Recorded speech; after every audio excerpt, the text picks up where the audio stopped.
ఈరోజు ప్రపంచవ్యాప్తంగా అలర్జీ, ఆస్మా పెరిగిపోవటానికి మూల కారణం ఏంటంటే మారుతున్న జీవన విధానాలు, పెరుగుతున్న వాతావరణ కాలుష్యం, దాంతోపాటు ఎన్నో రకాలైనటువంటి క్రీములు అప్లై చేసుకోవటం, ఎన్నో రకాలైనటువంటి జంక్ ఫుడ్స్, మనకు అర్థం కాని జంక్ ఫుడ్స్ని మనం తినటం, ప్రకృతి నుంచి వచ్చేటటువంటి ఫుడ్కి దూరం అయిపోవటం.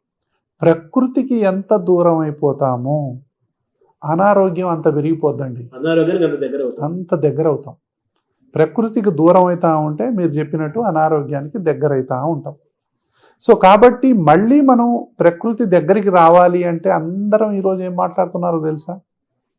మైక్రోబయోమ్ అనేటటువంటి ఒక సబ్జెక్ట్ వచ్చింది ఇప్పుడు. ఏంటంటే మన యొక్క పొట్టలో గట్ హెల్త్ అంటున్నాం, అంటే మంచి బ్యాక్టీరియా ఉంటాయి. ఈ బ్యాక్టీరియా అనేది అసలు ఈ భూమే బ్యాక్టీరియాకు సంబంధించిన తర్వాత వచ్చాం మనం. అసలు వాటిదే మొదటి ఆవాసం, తొలి జీవి అదే. 300 కోట్ల సంవత్సరాలు ఫస్ట్ ఉంది బ్యాక్టీరియానే.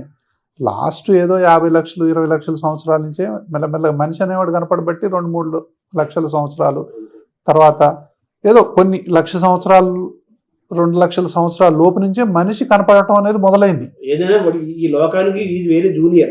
Very very very latest. కాబట్టి ఇవన్నీ వాటికి సంబంధించినవి. అందులో బ్యాక్టీరియా అనేది, ఆ బ్యాక్టీరియా మన ప్రతి జీవిలో, ప్రతి ఆకులో, ప్రతి నీటిలో, ప్రతి భూమిలో, పంచభూతాల్లో మొత్తం ఆవరించి ఉంది బ్యాక్టీరియా. మొత్తం ఎక్కడ కొన్ని కోట్ల కణాలు ఉంటాయి. ఇప్పుడు ఈ చేతిలో కొన్ని కోట్ల కణాలు ఉంటాయి. ఆ బ్యాక్టీరియాను మొత్తం తీసేస్తే 5 రోజులు కూడా బతకం మనం. కాబట్టి మొత్తం కూడా గట్ బ్యాక్టీరియా, మంచి బ్యాక్టీరియా, చెడ్డ బ్యాక్టీరియా అని 2 ఉంటాయి. బ్యాడ్ కొలెస్ట్రాల్, గుడ్ కొలెస్ట్రాల్ అలాగా. సో ఈ బ్యాక్టీరియాకు నైవేద్యం ఏంటి అంటే ప్రకృతి నుంచి వచ్చినటువంటి ఆహారాన్ని అది నైవేద్యంగా స్వీకరిస్తుంది. దాని మీద మాత్రమే ఆ బ్యాక్టీరియా బతుకుతుంది. గుడ్ బ్యాక్టీరియా ఆకుకూరలు కానివ్వండి, దుంపకూరలు కానివ్వండి, తర్వాత పళ్ళు కానివ్వండి, తర్వాత మన డ్రై ఫ్రూట్స్ కానివ్వండి, ఫ్రూట్స్ కానీ ఏదైనా సరే. మనం బియ్యం ఉంటాయి కదా, దంపుడు బియ్యం మీద ఇంత పొర ఉంటుంది అసలైతే. ఆ పొర మీద బతుకుద్ది అది, కానీ ఆ పొరనే తీసేస్తాం మనం. ఇప్పుడు అందరికీ అర్థమయ్యి అరే పొర చాలా మంచిదంట, అది బ్యాక్టీరియా ఆ పొరని మాత్రం తింటుంది. ఆ పొరని తిని మనకు ఆరోగ్యం ఇస్తుంది. మనం ఆ పొరనే తీసేస్తున్నాం. తీసేసేసరికి ఆ బ్యాక్టీరియా ఏం చేస్తుంది? ఆ బియ్యం మీద పొర లేదు కదా, పేగుల్లో ఉన్నటువంటి లోపలి పొరలు తిని బతుకుతుంది. సో బ్యాక్టీరియా మన పేగుల్లో ఉన్నటువంటి గోడలకు ఉన్నటువంటి సున్నితమైనటువంటి మ్యూకస్ని తిని బతకాల్సిన పరిస్థితులు మనం కల్పిస్తున్నాం.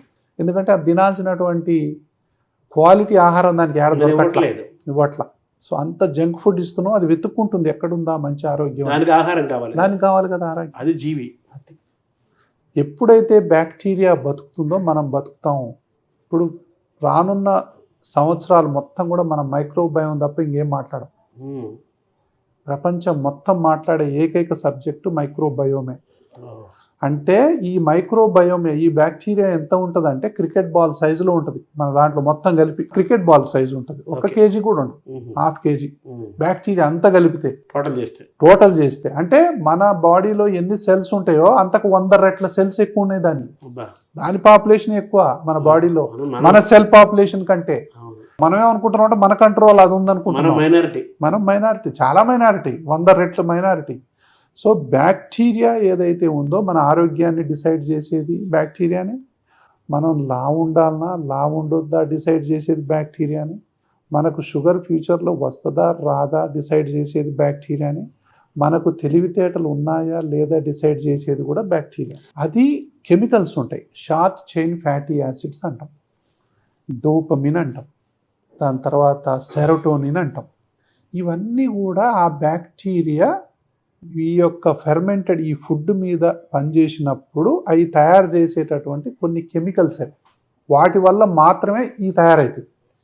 ఇవి మన గట్ హెల్త్ మొత్తాన్ని కాపాడతాయి, మన గట్ లైనింగ్ని కాపాడతాయి. కాబట్టి మనం ఏది వేసినా కూడా అడ్డగోలుగా బ్లడ్లోకి ఎంటర్ కాకుండా ఆ పొరను తయారు చేసేదే అవి. తర్వాత ఈ కెమికల్స్ ఎప్పుడైతే మనకు డోపమీను, సెరోటోనిను డైరెక్ట్గా మనకు బ్రెయిన్కి వెళ్ళి అవే న్యూరో ట్రాన్స్మిటర్స్ అంటాం. డోపమిన్ లేకపోతే డిప్రెషన్ పోతాడు మనిషి. అంటే మన ఆనందాలు బాధలు అన్ని అక్కడే ఉన్నాయి. అన్నీ పొట్టలో ఉన్నాయి యాక్చువల్గా. సో ఇక్కడ గనక ఆ కెమికల్స్ తయారవకపోతే మనం ఇక్కడ అంతా ఒట్టిదే. కాబట్టి మన ఆరోగ్యం అంతా గట్లో ఉందనేది ఒక ఆస్పెక్ట్. అది అంటే బ్రెయిన్ మొత్తం శరీరాన్ని మెయిన్ నడిపిస్తుంది కదా. ఎగ్జాక్ట్లీ. ఆ బ్రెయిన్ బ్యాక్టీరియా నడిపిస్తాడు.